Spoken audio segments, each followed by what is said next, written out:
The sky is not chosen as a backdrop just for visual comfort. It's chosen because it represents something greater, something high, silent, and unshaken. The sky does not bend to trends, nor does it seek attention. It simply exists in its full presence, limitless, powerful, and sovereign. That's why this message is placed under the sky. It reflects a higher authority, a higher law, and a higher truth that is not moved by noise. And there is no music. Not because music is lacking in meaning, but because silence demands attention.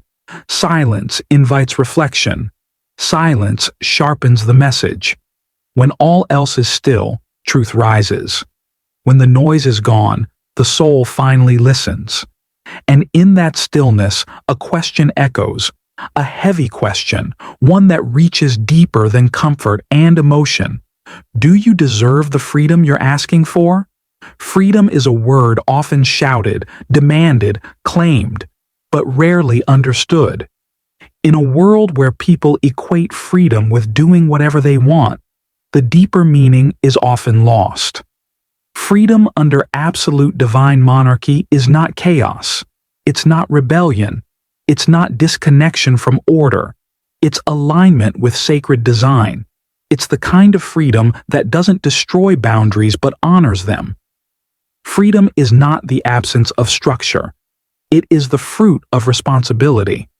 And responsibility is not measured by how loud the demand is, but by how prepared the soul is to carry the weight that comes with liberty. Because not all who ask for freedom are ready for it. Not all who cry for it understand what it costs. And not all who desire it are willing to live in the discipline it requires.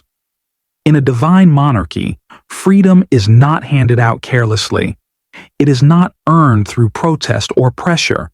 It is granted through alignment, obedience, and inner transformation. It is not simply about escape from control. It is about maturity within order.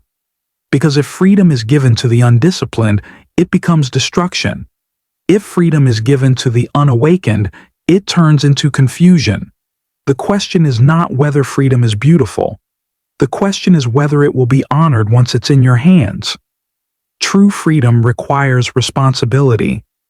True freedom demands self-awareness. True freedom walks hand in hand with truth, not convenience. Because freedom that ignores truth will always lead back to bondage, just in another form. That's the reality under absolute divine monarchy. Freedom is sacred. It's not simply a right.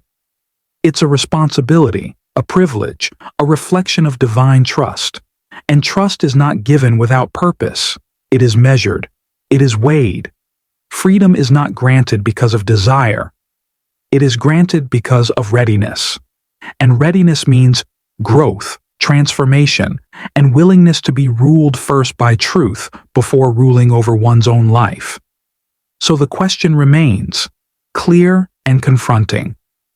Do you deserve the freedom you're asking for? Not just emotionally, not just verbally, but spiritually, morally, structurally. Freedom without order leads to ruin. Freedom without wisdom leads to collapse. Freedom without alignment leads to rebellion disguised as liberty. This is why under divine monarchy, the process matters, the discipline matters, the testing matters.